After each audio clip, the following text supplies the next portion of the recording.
Gražus oras, tokiu oru sugalvojama aplankyti šaltojo karo muziejų.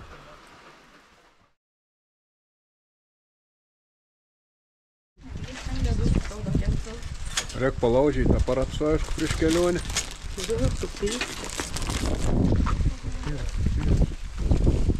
Tyras batas. Taip pat čia galėsite pamatyti ir AK-47 šaunamąjį ginklą, dar žinoma kaip Kalašnikov. Būtent šis ginklas buvo naudojamas Afganistano kare ir būtent šiuo ginklu buvo apsiginklavusi ir šios bazės kariuomenė.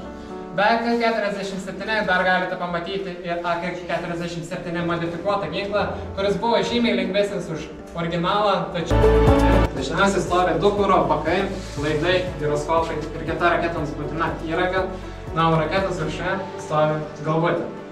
Tai būtent ši raketa, be tuščių kuro bakų, sverdavo 10 tonų. Su pilnais kuro bakais jis sverdavo 42 tonas. Ir su pilnais kuro bakais jį galėdavo nuskristi 2280 km ir šie atstumai jį galėdavo įveikti per 10-12 minučių.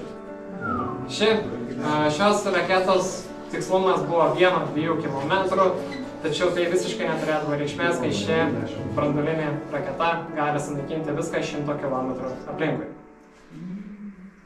Paminėjau, sėdite, buvo didžiulis stalas, ant stalo buvo labai margas panašus pasaulio žemėlapis, o aplink stalą buvo išdėstyti suoliukai.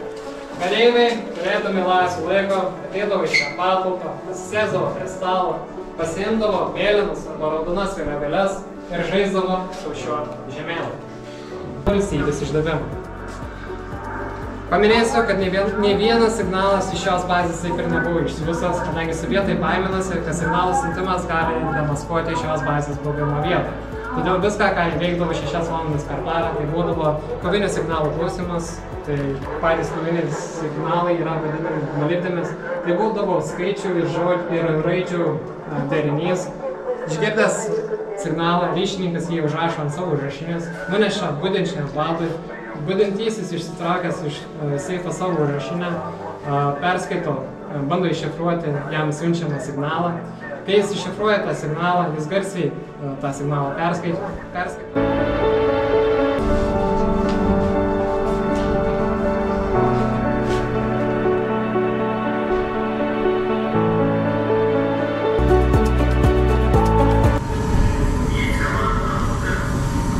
Atėjome į vietą, kurią rodžiau ant bazės maketų. Būtent iš šios vietos galima nueiti į 2 šachtas. Tai vieną iš jų mes šiandien įveisime, į kitą tikrai negalima nueiti. O kaip patekti į kitas 2 raketinės šachtas? Ne, turėjo būti visiems patogus priėjimas. Viskas kokiu? Ne, apeiti kažkur. sukurti reikiamas bazėje. Ir reiktų paleisti raketą iš šios raketinės bazės. Suspaustas oras būtų prileidęs į raketas kurą, atidaręs viršutinį kupolą ir taip būtų raketa paleista be visiškai elektros. Na, galime ir užeiti. O yra planas sutvarkyti tas 2 praeigus? Ten yra lygiai tas pats, negu